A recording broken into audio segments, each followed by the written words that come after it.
Hello everyone, welcome to Nayra study hub. आप सब कैसे हैं? मैं नायरा स्वागत करती हूं आप सबका आपके अपने YouTube channel Nayra study hub पर।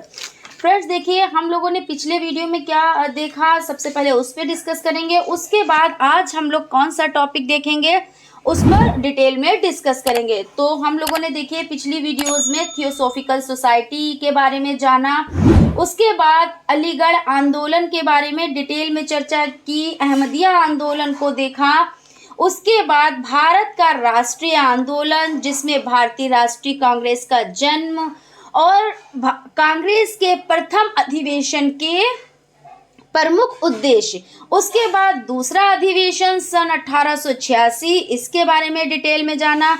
देखिए, जो दूसरा अधिवेशन 1886 में हुआ वो कहाँ हुआ, तो वो कोलकाता में हुआ। कहाँ हुआ? तो कोलकाता में हुआ। और अगर बात करें कि इसमें देखिए पूरे देश से 440 प्रतिनिधियों ने भाग लिया और जिसमें दादा भाई नौरोजी इस अधिवेशन के अध्यक्ष चुने गए थे। ठीक है ना। उसके बाद नरम दल के नेताओं के बारे में जाना, जैसे नरम दल के नेता कौन कौन थे, गरम दल के प्रमुख नेता कौन थे, उनके बारे में डिटेल में जाना, जो आप लोगों के लिए मोस्ट इम्पोर्टेंट हो जाता है। इसलिए आप लोग पिछले वीडियोस को ज़रूर देखिएगा, क्योंकि इस तरह के क्वेश्चंस बनते हैं। जैसे नरम दल के नेता कौन थे, आपको ऑप्शन में अगर दे दिया तो 4 ऑप्शन दे देंगे। तो जिसमें अगर नरम दल के नेता पूछे जा रहे हैं तो उसमें 3 गरम दल के नेता दे दिए जाएंगे, 1 नरम दल का नेता दे दिए जाएंगे। तो उसमें क्या होगा, उसमें आपको एक छांटना रहेगा। इस तरह से भी आ जाते हैं क्वेश्चन। और जैसे अति लघु उत्तरीय में कि आपको नरम दल के नेताओं के बारे में लिखना है, उनके नाम लिखने हैं, या गरम दल के नेताओं के नाम लिखने हैं। फ्रेंड्स देखिए, आवाज़ आप थोड़ी सी सही नहीं है क्योंकि तबीयत ठीक नहीं थी, इसीलिए 2 दिन से क्लास नहीं ले पा रहे थे। सो देखिए, आप लोग ऐसे ही मैनेज कर लीजिए, आज जैसी आवाज़ है। ठीक है ना। तो फ्रेंड्स देखिए, हम लोग और क्या चीज़ डिस्कस कर रहे थे, बहिष्कार और स्वदेशी आंदोलन। उसके बाद रोलेट एक्ट देखा, जो आप लोगों के लिए मोस्ट इम्पोर्टेंट हो जाता है। 8 मार्च 1919 को लागू हुआ। ठीक है ना। डेट्स आप लोग बहुत अच्छे से याद रखिएगा। जितने में भी मैं आपको पॉइंट्स बता रही हूँ, उनके सब की डेट्स आप लोग बहुत अच्छे से ध्यान में रखिएगा। उसके बाद जलियांवाला बाग, तो आप लोगों के लिए जितना भी कहूँ वेरी वेरी वेरी इम्पोर्टेंट, हर एक पॉइंट इसका इम्पोर्टेंट है। ठीक है ना। तो आप लोग इसको अच्छे से देखिएगा। और भी चीज़ों को हम लोगों ने डिटेल में जाना। तो फ्रेंड्स, आगे बढ़ने से पहले अगर अभी तक आप लोगों ने चैनल को सब्सक्राइब नहीं किया है तो चैनल को सब्सक्राइब कर लें और बेल आइकन को भी ज़रूर प्रेस कर लें, जिससे कोई भी नोटिफिकेशन हो वो आप तक पहुंच सके। तो अब हम लोग देखते हैं आज का जो टॉपिक है। हमारा सबसे पहला जो टॉपिक है वो है स्वराज दल, या आप पार्टी कह लीजिए। ठीक है ना। तो इसमें हो जाता है कि 1921 ईस्वी में महात्मा गांधी द्वारा असहयोग आंदोलन को बंद किए जाने के कारण बहुत से नेता शुष्क हो गए थे। ठीक है ना। और इसी कारण कुछ नेताओं ने मिलकर एक अलग दल का निर्माण किया, जिसका नाम स्वराज दल रखा गया। और इस दल की स्थापना मार्च 1923 ईस्वी में, तो कब हुई स्वराज दल की स्थापना? तो मार्च 1923 ईस्वी में देश बंधु चित्तरंजन दास तथा पंडित मोतीलाल नेहरू ने की। अब देखिए, क्वेश्चन यहाँ पे आपके 2 बहुत अच्छे बन जाते हैं कि स्वराज दल या पार्टी की स्थापना कब हुई। तो आपका एक आंसर ये हो जाता है कि मार्च 1923। दूसरा क्वेश्चन देखिए, बहुत ही अच्छा बन जाता है कि देश बंधु किसे कहा जाता था या कहा जाता है। ठीक है ना। कहा जाता है। ठीक है ना। तो चित्तरंजन दास। ये आपके 2 क्वेश्चंस ऐसे ही बन जाते हैं।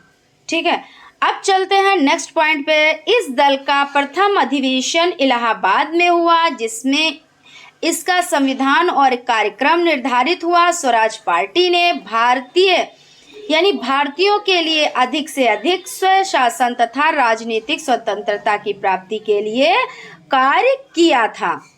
अब हम लोग देख लेते हैं साइमन कमीशन। आप लोग देखिए, मैं फिर से बताना चाहूँगी एक चीज़, जो ये मैं पॉइंट्स बता रही हूँ उनको आप लोग नोट डाउन ज़रूर करते चलिए, नोट्स ज़रूर से ज़रूर बनाते चलिए, क्योंकि नोट्स बनाने से आप लोगों को बहुत ही हेल्प मिलेगी। और जैसे जो वर्किंग है, जिनको ज़्यादा टाइम नहीं मिल पाता, तो आप हमारे टेलीग्राम चैनल से जुड़ जाएं, जहां पे आप लोगों को फ्री पीडीएफ नोट्स प्रोवाइड हो जाएंगे, जिसको आप देखिए प्रिंट भी निकलवा सकते हैं। ठीक है ना। अब हम लोग देख लेते हैं साइमन कमीशन। साइमन कमीशन की नियुक्ति ब्रिटिश प्रधानमंत्री ने सर जॉन साइमन के नेतृत्व में की थी। इस कमीशन में 7 सदस्य थे। कितने सदस्य थे? तो 7, यानी 7 सदस्य थे, जो सभी साइमन की घोषणा कब हुई? तो 8 नवंबर 1927 ईस्वी में की गई। कमीशन को इस बात की जांच करनी थी कि क्या भारत इस लायक हो गया है यहाँ लोगों को संवैधानिक अधिकार दिए जाएं। इस कमीशन में किसी भी भारतीय को शामिल नहीं किया गया, जिस कारण इसका बहुत ही तीव्र विरोध हुआ, यानी बहुत ही तेज विरोध हुआ इसका। ठीक है ना। उसके बाद देखते हैं, देखिए 1919 ईस्वी के भारत सरकार अधिनियम में यह व्यवस्था की गई थी कि 10 वर्ष के उपरांत एक ऐसा आयोग नियुक्त किया जाएगा जो इस अधिवेशन से हुई प्रगति की समीक्षा करेगा। भारतीय भी द्वैत शासन यानी प्रांतों में से परेशान हो चुके थे, वे इसमें परिवर्तन चाहते थे। अतः ब्रिटिश प्रधानमंत्री ने इस समय से पहले ही यानी पूर्व ही सर जॉन साइमन के नेतृत्व में 7 सदस्यों वाले आयोग की स्थापना की, जिसमें सभी सदस्य ब्रिटेन की संसद के सदस्य थे और कमीशन के भारत आगमन से पूर्व ही इसका विरोध प्रारंभ हो गया। अब देखिए, देश के सभी प्रमुख नगरों में नवयुवकों ने हड़ताल करके, काली झंडियां दिखाकर और साइमन कमीशन वापस जाओ के नारे से इसका स्वागत किया। अब यहाँ पर आपका हो जाता है बारदोली सत्याग्रह। इसको देख लेते हैं।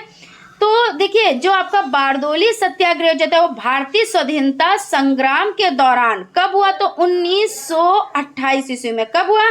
तो 1928 ईस्वी में गुजरात में हुआ। कहाँ हुआ? तो गुजरात में हुआ। यह एक प्रमुख किसान आंदोलन था। अब देखिए, बारदोली आंदोलन के बारे में अगर आ जाता है कि ये कैसा आंदोलन था, तो किसान आंदोलन था। आप लोग ध्यान रखिएगा, किसान आंदोलन था, जिसका नेतृत्व किसने किया? तो वल्लभ भाई पटेल ने किया।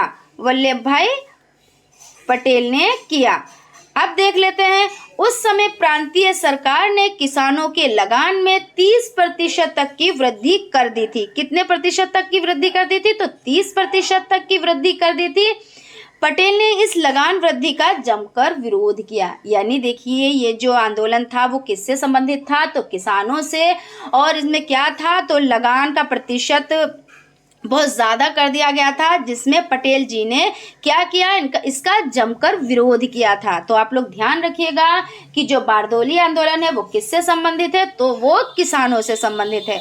सरकार ने इस सत्याग्रह आंदोलन को कुचलने के लिए कठोर कदम उठाए, पर अंततः विवश होकर उसे किसानों की मांगों को मानना पड़ा।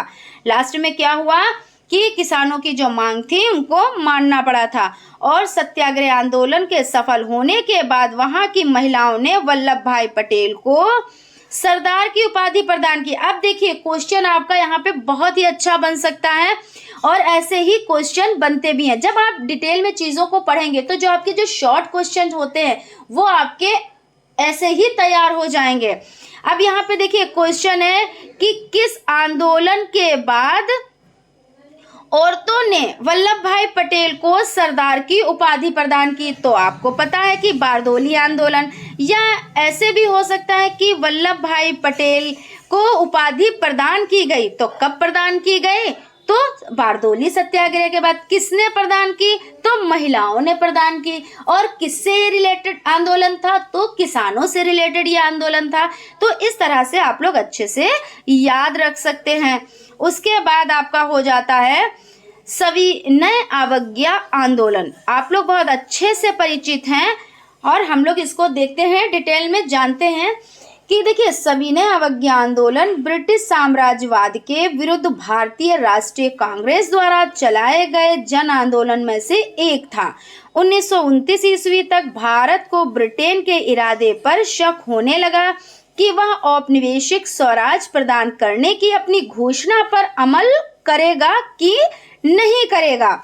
भारतीय राष्ट्रीय कांग्रेस ने लाहौर अधिवेशन जो 1929 ईस्वी में घोषणा कर दी गई कि उसका लक्ष्य भारत के लिए पूर्ण स्वाधीनता प्राप्त करना है। गांधी जी ने अपनी इस मांग पर जोर देने के लिए 6 अप्रैल 1930 ईस्वी को सविनय अवज्ञा आंदोलन छेड़ा। अब देखिए ये डेट आप लोगों से पूछी जाती है, इस तरह ही के क्वेश्चंस बनते हैं कि सविनय अवज्ञा आंदोलन हम लोग किसके बारे में पढ़ रहे हैं, तो हम लोग सविनय अवज्ञा आंदोलन के बारे में पढ़ रहे हैं।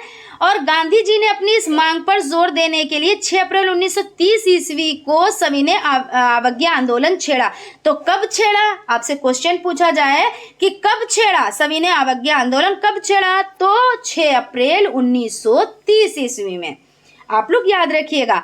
और जिसका उद्देश्य क्या था ये भी देखते हैं कि जिसका उद्देश्य कुछ विशिष्ट प्रकार के गैर कानूनी कार्य सामूहिक रूप से करके ब्रिटिश सरकार को झुका देना था। जैसे नमक कानून का उल्लंघन कर स्वयं ही नमक बनाया, है ना। आप लोग इन सब चीजों से बहुत अच्छे से परिचित हैं, स्टार्टिंग से पढ़ते चले आ रहे हैं कि क्या हुआ था। गांधी जी ने नमक कानून को तोड़ा था और क्या यानी क्या किया था, नमक कानून का उल्लंघन किया और स्वयं नमक बनाया और क्या किया, समस्त विदेशी वस्तुओं का बहिष्कार भी किया था। ये आपका हो जाता है सविनय अवज्ञा आंदोलन, ठीक है ना। अब देखिए हम लोग ये समझ लेते हैं कि आज का जो क्लास है इसमें हम लोगों ने क्या क्या चीज़ें पढ़ी हैं। तो इसमें देखिए स्वराज दल पार्टी को हम लोगों ने देखा, उसके बाद साइमन कमीशन को देखा, उसके बाद हम लोगों ने बारदोली सत्याग्रह और लास्ट में हम लोगों ने सविनय अवज्ञा आंदोलन को डिटेल में जाना। फ्रेंड्स देखिए ये आप लोगों के जितने भी ये टॉपिक थे, हम लोगों ने जितने भी टॉपिक ये पढ़े हैं ये आप लोगों के लिए इम्पोर्टेंट हो जाते हैं। इसकी जो डेट्स हैं और किसने शुरू किया आंदोलन, कब शुरू किया, ये सब चीज़ें आप लोगों के लिए बहुत ही मोस्ट हो जाती हैं। इसलिए आप लोग बहुत अच्छे से इसको देखिएगा और समझिएगा और नोट्स बनाते चलिएगा। तो फ्रेंड्स आई होप आप लोगों को क्लास अच्छी लगी होगी। अगर क्लास अच्छी लगी तो प्लीज़ एक लाइक ज़रूर कर दें और अगर अभी तक आपने हमारे चैनल को सब्सक्राइब नहीं किया है तो चैनल को सब्सक्राइब कर दें और बेल आइकन को भी ज़रूर प्रेस कर दें जिससे कोई भी नोटिफिकेशन हो वो आप तक पहुंच जाए। मिलते हैं नेक्स्ट क्लास में, तब तक आप लोग अपना ख्याल रखें। थैंक